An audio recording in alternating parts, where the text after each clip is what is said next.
Təbirincə, ideal ailə necə olmalıdır Ləman? İdeal ailə deyində necə olmalıdır? İdeal ailə qaynana birinci qapıya gələndə qızın necə gözlərini bağlayır, necə yalandan üzünə gülür, yalandan belə kino yazır ha orada. Qızım olasan, qızım kimi davranacam, baldız da deyirsən mən bacım olasan, ər də deyirsən mənim namusum, qiriyyətim olasan, sənə gələn mənə gəlsin. O deyilənlər ərə gələndən sonra həyata keçirilsəydi, indi hamı xoşbəxt olardı. İdeal ailə belə olur. Necə ki gəlib qızın qapısına, qızı istəyəndə oğlanların tərifləyirlər, bir baltaya sap olmayan oğlanların. Damatın qızını alıb bədbəxt edirlər, toyda pul yığmaq xətrinə, borc bağlamaq xətrinə bəzi ailələr. Elə olmasa, Ləman, xoşbəxt olar. bəlkə gəlinin özündən də çox şey asılıdır. Mən həmişə demişəm, gəlinin də pisi var, qaynananın da pisi var. Amma ideal ailə, yəni ailə dağılanda demək deyil, hər dəfə gəlin pis olur və yaxud da qaynana pis olur. Amma çox vaxtı qaynana ilə baldız pis olur. Aha, bəs qaynanası və baldızı olmayanlar neynəsin? Hər halda belə deyək də, birində varsa deyir, medalın o birisi tərəfi də var da, birində varsa o birisində. Bəlkə doğrudan da bəzən səbr eləmək lazımdır. Siz ailənin dağılmağı və yaxud da qurulmağı, bir ailə qurulursa, bu dağıla da bilər. Boşanmaq, vəkillər nə üçündür?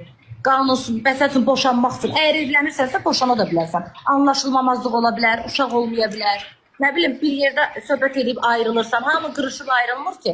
Amma əksər halda bizim ayrılıqlar 10 nəfər olacaqsa, 50 nəfər olmağının səbəbi bəzi pis qaynana baldız və mollalardır. Ləman, 5 ildən sonra Ləman özünü harda görür, nəçi görür ümumiyyətlə? Qəbirdə olsun, mən nə bilim. Yəni siz gələcək haqqında nəsə düşünürsünüzmü? Bir qədər əvvəl dedim. Düşünməmişəm, inanırsınız. Elə həyatı xarına buraxın.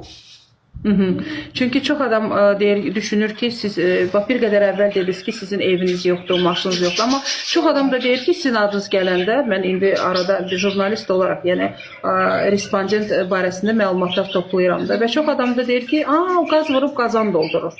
Yəni siz qaz vurub qazan doldurmaqla da məşğul deyilsiniz. İmkanı olan adama demirlər imkanı var. Həmişə kasıba deyirlər qaz vurub qazan doldurur. Elə kasıb olmuş həmişə ona görə də kasıb qalır. Çünki kasıb cibində olanı xərcləyir, qıraqdan elə görsənir.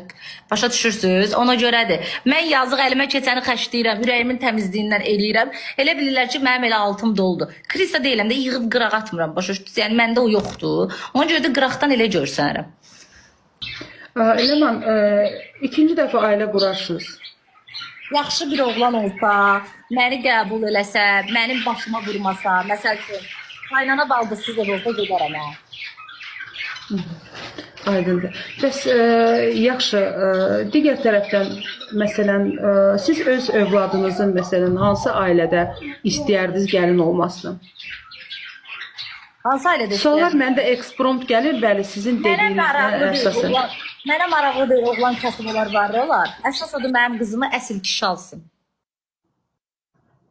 Amma insan ailə quranda bilmir axı kim necə olacaq. Amma biz çox vaxt kişiləri tənqid eləyirik, Ləman, mən də arada olur. Amma doğrudan da Mən yəni kişiləri tənqid eləmirəm, estağfurullah. Azərbaycanımızda o qədər yaxşı oğlanlar var ki, sizlərə görə onlara da inam qalmıyor. Çünki bəzi qızlara görə oğlanlarda qızlara inam qalmıyor, yaxşı qızlara. Elə də bizdə oğlanların yaxşı oğlanlara inam qalmıyor yəni. Ləman, TikTok'dasınız da. TikTok'dan başqa sizin belə də asudə vaxtınız, gününüz, ümumiyyətlə TikTok'da olmayan Ləman nə ilə məşğul olur? TikTok'da olmayan Ləman. Mən işləyirəm. İşləyirəm mən. Bəli, mən ümumiyyətlə TikTok'a girəndən də işləyirəm. Biraz ara verdim, düzdür, səhhətimlə bağlı problemlərim oldu məndən. İndi getmişəm, işləməyə bilərəm. Burada oturub izləyicilərimdən də soruşa bilərsiniz. 24 saatda oturub havayı qazana bilərəm, amma işləyirəm. Geyim dükanında işləyirəm. Və bundan başqa, Ləman, bir söz də soruşum da. Yəni, bir çox insanlar çox təəccüblənir ki, mən sizinlə müsahidə edirəm. Bir qədər əvvəl, bir neçə saat əvvəl Babəklə də danışdıq. Bərdədə işıqlar söndü, alınmadı. Siz özünüz buna necə baxırsınız belə müsahibəyə?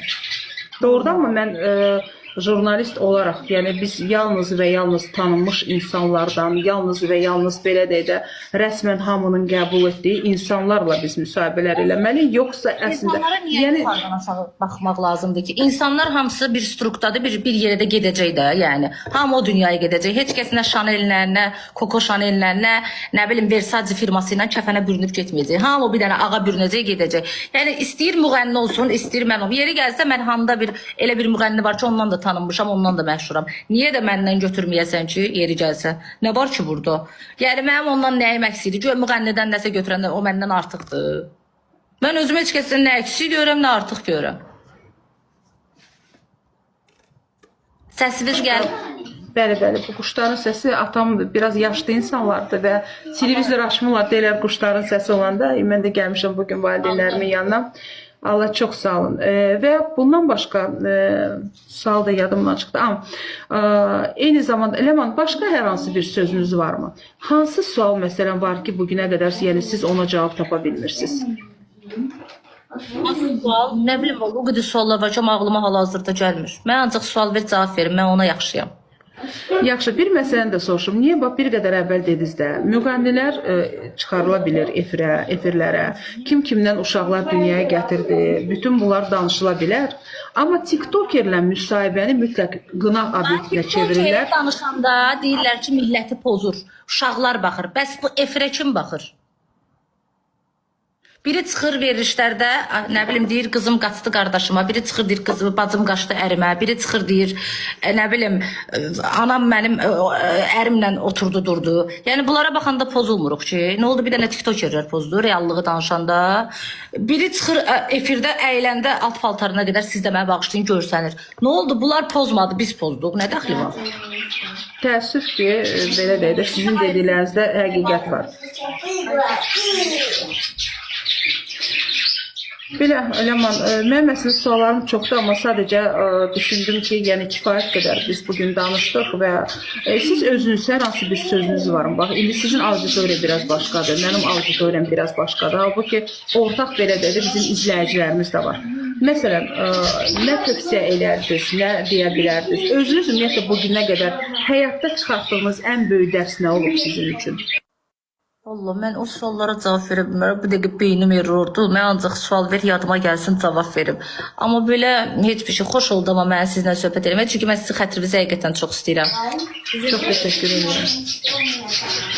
Bizim təmizliyi üzvünüzə vurub. Siz yaxşı insana oxşuyursunuz. Xətrinizi də çox istəyirəm. Elə bilinir ki, sizin quyunuzu da qazanlar çox olub. Amma eybi yox, həyatdır. Olan şeydir, top nə qədər çox aşağı yerə dəysə bir o qədər də daha yüksəyə qalxacaq. Bu normal bir şeydir.